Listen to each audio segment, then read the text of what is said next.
Hello मेरे प्यारे प्यारे बच्चों।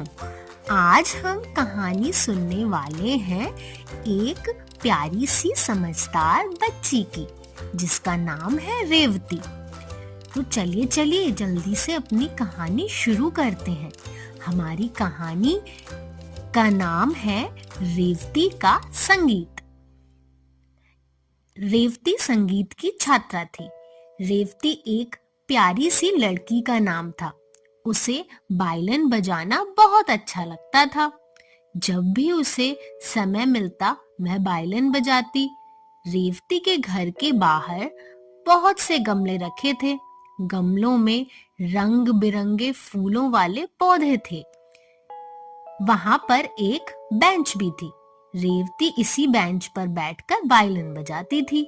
एक दिन जब रेवती वायलिन बजा रही थी, उसका ध्यान दीवार के पास रखे गमले पर गया। इस गमले का पौधा मुरझाया हुआ था और उसके पत्ते भी पीले पड़ गए थे। रेवती को अपनी कक्षा में पढ़ा पाठ याद आया कि पौधों को हवा, पानी व सूरज की रोशनी की जरूरत होती है। इन्हीं सभी चीजों की सहायता से पौधे अपना खाना तैयार कर पाते हैं। उसने गमला बरामदे के बीच में रख दिया ताकि उसे ये तीनों चीजें मिल सके। फिर वह रोज उस पौधे की देखभाल करने लगी। तभी उसे याद आया कि उसकी कॉलोनी में पुष्प प्रदर्शनी होने वाली है। उसने सोचा, क्यों ना मैं भी इस पुष्प प्रदर्शनी में भाग लूं। आज से ही मैं अपने पौधों की अच्छी तरह देखभाल करूंगी और फिर एक सबसे सुंदर पौधे को पुष्प प्रदर्शनी में ले जाऊंगी। उस दिन से रेवती पौधों की ओर और भी ध्यान देने लगी और उनकी देखभाल करने लगी। स्कूल से लौटकर वह उस बीमार पौधे को कुछ देर अवश्य देखती, मानो उससे हालचाल पूछ रही हो। फिर वहीं बैठकर वायलिन बजाती। मोहनम उसका प्रिय राग था। प्यारे बच्चों, राग होता है हमारा गाना, जिसको हम राग कहते हैं, जिसे बजाकर उसे बहुत खुशी होती। कुछ देर वायलिन बजाने के बाद वह अपनी पढ़ाई करने चली जाती। प्रतिदिन उसका यही कार्यक्रम बन गया था। वह बीमार पौधा अब काफी सुंदर और चिकने हरे भरे पत्तों से भर गया था। उसको देखकर रेवती का मन प्रतियोगिता में भाग लेने के लिए पक्का होता जा रहा था।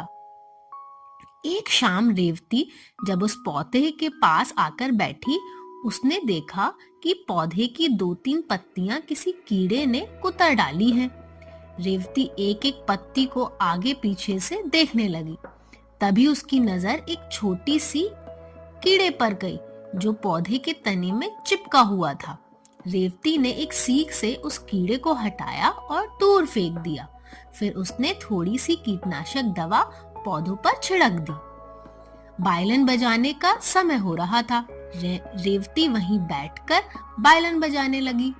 अपने प्रिय राग मोहनम को उसने बहुत धीमी लय में शुरू किया। धीरे धीरे राग अपनी गति पर था कि रेवती का ध्यान पौधे पर गया। यह क्या? पौधा उसकी ओर वायलिन की दिशा में झुकाया था और धीमे धीमे हिल रहा था। रेवती ने सोचा कि शायद यह उसका भ्रम है, क्योंकि तब तेज हवा भी नहीं थी। वह वायलिन रखकर पढ़ने चली गई। अगले दिन जब वह पौधों को पानी देकर वायलिन बजाने बैठी, तो उसका ध्यान पौधे पर गया। पौधा सीधा खड़ा था और उसकी पत्तियां नीचे झुकनी शुरू हो गईं और फिर धीरे धीरे पौधे का तना भी रेवती की तरफ झुक आया।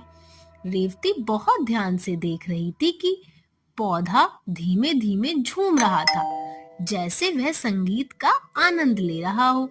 रेवती को आश्चर्य हुआ। उसने सोचा, यह जरूर मेरी वायलिन सुनता है। रेवती ने यह जांचने के लिए कि क्या पौधा सचमुच वायलिन सुनता है, वायलिन पर एक तेज धुन बजानी शुरू कर दी। वह तेज धुन पौधे को पसंद नहीं आई। उसने झूमना बंद कर दिया और ऐसे सीधा खड़ा हो गया जैसे मानो वह रेवती से नाराज हो गया हो। रेवती खुशी से झूम उठी। उसे विश्वास हो गया कि पौधा उसका संगीत सुनता है। उसने पौधे के पास जाकर उसे बहुत प्यार किया। रेवती को लगा कि उसे एक नया दोस्त मिल गया है जो उसी की तरह राग मोहनम ही पसंद करता है। रेवती को तो पूरा भरोसा हो गया कि उसका पौधा संगीत प्रेमी है, लेकिन उसकी इस बात पर कोई और विश्वास नहीं करेगा, इसलिए उसने यह बात किसी को नहीं बताई, अपनी माँ को भी नहीं। अब रेवती रोज वायलिन पर उस पौधे को मोहनम राग सुनाती। पौधा बहुत खुश था, इसलिए प्रतिदिन सुंदर और हष्ट-पुष्ट होता जा रहा था। और तो और मौसम से पहले ही उस पर कलियां भी आ गई थीं, जो 1-2 दिन में खिलकर फूल बन जाने वाली थी। रेवती इसलिए भी खुश थी कि 2-3 दिन बाद ही प्रतियोगिता होने वाली थी। अपने पौधे को उसकी खिलती कलियों की सुंदरता देखकर अब उसे इस बात का पक्का यकीन हो गया था कि प्रतियोगिता में पहला पुरस्कार वही जीतेगी। प्रतियोगिता के दिन वह सुबह जल्दी उठ गई और झटपट अपने पौधे को देखने लगी। परंतु यह क्या, वहां ना तो उसका पौधा था और ना गमला। वह दौड़कर रसोई घर में गई और बोली, माँ, माँ, क्या आपने मेरे गमले को उठाकर कहीं रख दिया है? नहीं तो, मैंने तो नहीं रखा, माँ ने कहा। फिर मेरा गमला कहाँ गया माँ? क्या कल कोई अपने घर आया था?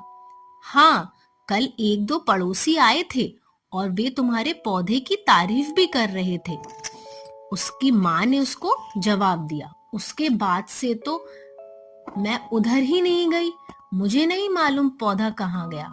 माँ ने ये कहते हुए अंदर चली गई। रेवती उदास हो गई, उसका मन बहुत दुखी था। उसने दौड़ दौड़कर अपने पड़ोसियों के यहाँ देखा। उसने पूछा भी, पर किसी को उसके पौधे के बारे में कुछ पता नहीं था। उदास रेवती घर लौट आई। उसका दिल टूट गया। उसे प्रतियोगिता में पुरस्कार पाने का लालच नहीं था। वह पौधा तो उसका दोस्त था, नन्हा सा प्यारा सा दोस्त, जिससे उसका प्यार चाहिए था। बड़े प्यार से पाला था उसे। बेंच पर बैठे बैठे वह सोच रही थी, पर उसकी समझ में कुछ नहीं आ रहा था कि वह क्या करे। गमले के खोने की रिपोर्ट पुलिस थाने में भी तो नहीं कर सकती।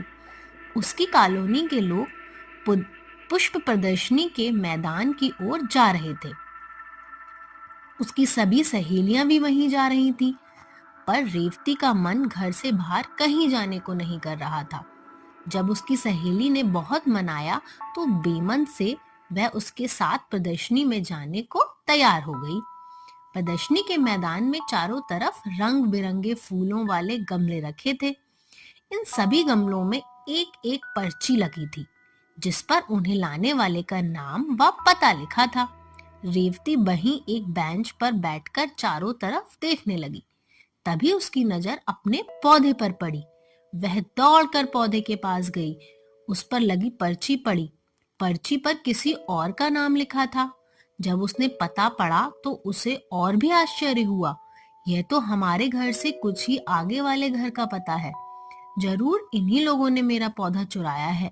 रेवती ने संयोजक से कहा, यह मेरा पौधा है, इसे इन लोगों ने चुराकर यहाँ अपने नाम से रखा है। पर तुम ऐसे कैसे कह सकती हो कि यह पौधा तुम्हारा ही है? ऐसा पौधा क्या किसी और के पास नहीं हो सकता?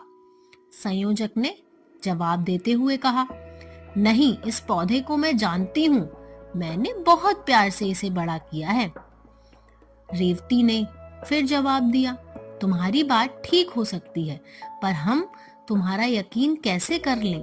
इस गमले पर जिसका नाम है वह हमारी संस्था की सम्मानित सदस्य हैं।